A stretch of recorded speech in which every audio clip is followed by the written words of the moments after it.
Hello and welcome back to another video. My name is Jake the Genealogist, and in today's video we're going to be going over the family tree of the Voivodes of Wallachia. Now, Wallachia is a region in modern-day Romania. It's located in the south of the country, as you can see. There were two other regions that made up modern-day Romania, that being Transylvania to the northwest and Moldavia to the northeast. Now, the Principality of Wallachia was founded first in about 1310 by Basarab I, who gave his name to the ruling dynasty, the House of Basarab. And there were several other legendary figures said to come before him, but he's the first historically recognized one. Now, after an unusually long 42-year reign, he went on and passed his throne to his son, Nicolae Alexandru, right here. And as the years went on, and they had more rulers, Wallachia was able to keep expanding its territory and defend its land from Hungary, Bulgaria, and the Ottomans, all of whom surrounded them. Now, Radu I's son was Don I, and his nephew was Vlad II, known as the Dragon. More on that in a second. And they formed rival houses that would actually dominate the political landscape of Wallachia for several centuries. Now, Dan's house was called the House of Drakulesh, and Vlad II's house was called the House of Drakulesh. Now, Vlad II's epithet actually comes from the fact that he was a member of the chivalric Order of the Dragon, originally formed by Sigismund of Luxembourg in 1408, and their mission was originally to stop Ottoman expansion into Bulgaria and other places in the Balkans. Now, Vlad II certainly did a lot of fighting against the Ottomans during his reign, so it's no surprise that he was known as Vlad Dracul, meaning dragon in Romanian.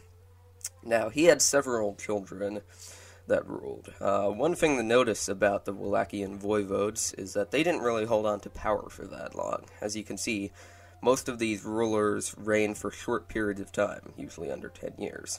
Some even having multiple reigns, like Vlad II. And most of the members of the two rival families were essentially battling each other for the throne. I mentioned this in my family tree of the Moldavian monarchs, which you can check out. Now, anyways, going back to Vlad, one of his sons has really become the enigma of the Wallachian legacy in pop culture. His son, Vlad Tepesh, which means the Impaler. And he got this nickname due to his sheer brutality fighting against the Ottomans, and you guessed it, impaling them. Now, he was a very successful military leader during the mere 7 years that he was in power. Most history nerds might know him for this, but he is more known to the world as actually being the inspiration for Dracula, the Gothic novel by Victorian author Bram Stoker. Now, Dracula got his name from the House of Drakulesh, of which Vlad was a member of. And despite this inspiration, no, Vlad the Impaler wasn't a vampire who sucked your blood.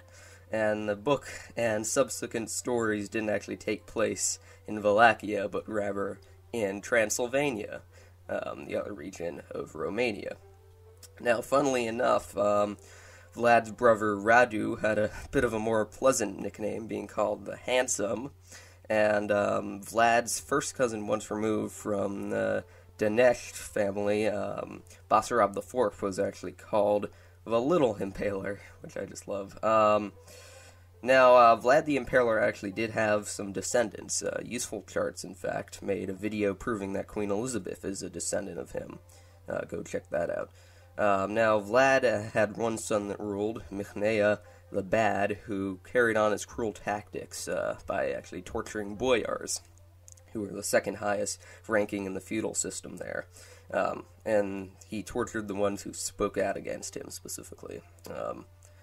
Now, the House of Danesh collapsed first in 1530 after the death of the voivode Moisey right here, who got killed by a member of Drakulesh, Vlad VI, known as the Drowned, because of the manner of his death.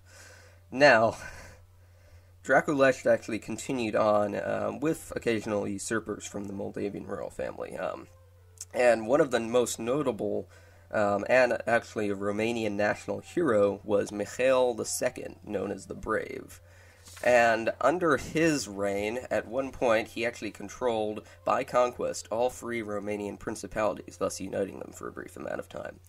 A great military leader, he actually prevented both the Habsburgs, Ottomans, and Poland-Lithuania from actually doing anything militarily at that time.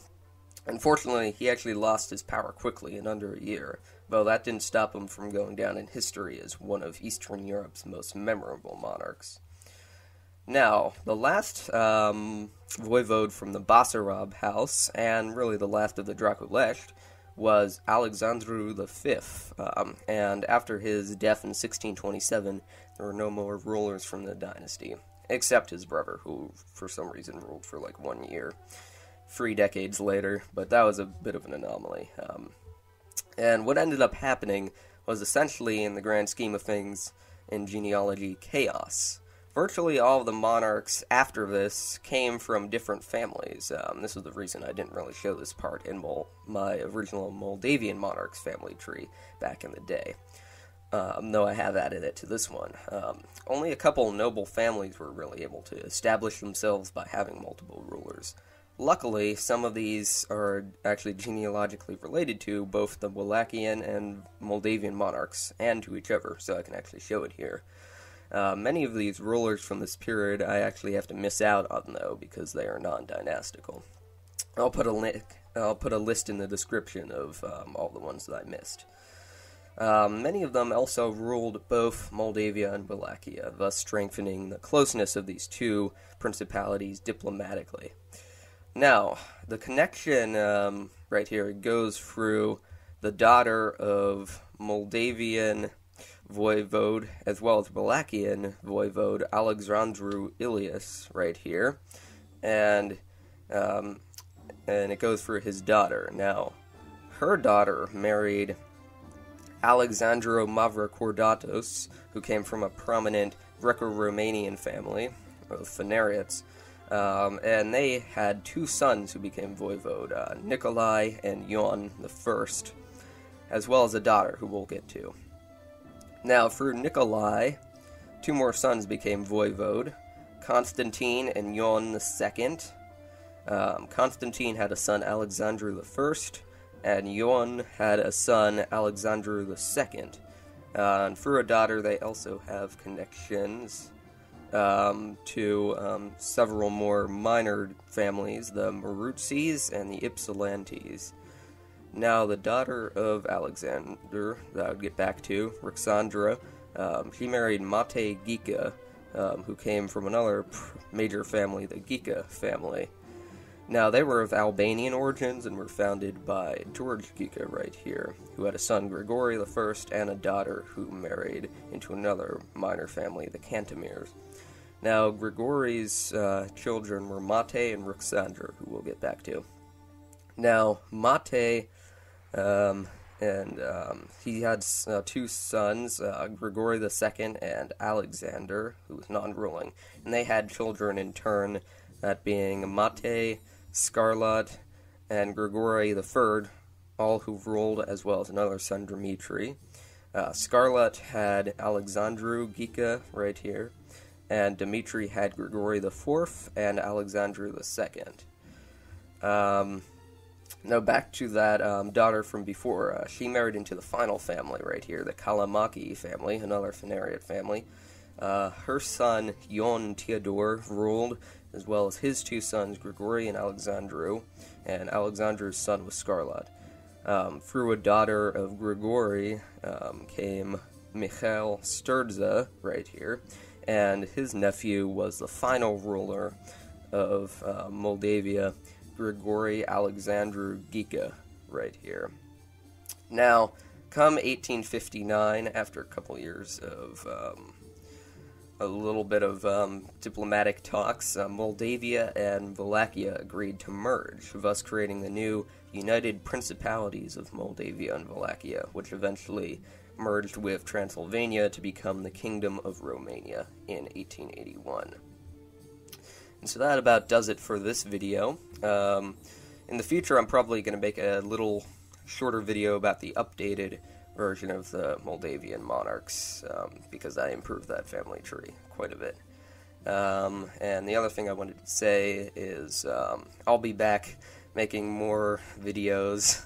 I was actually away on a little trip recently to see my family for the first time in a couple of years because of the pandemic, and so, but I should be back to making regular videos pretty soon. So thank you guys for watching this video, and I'll see you all in the next one. Goodbye.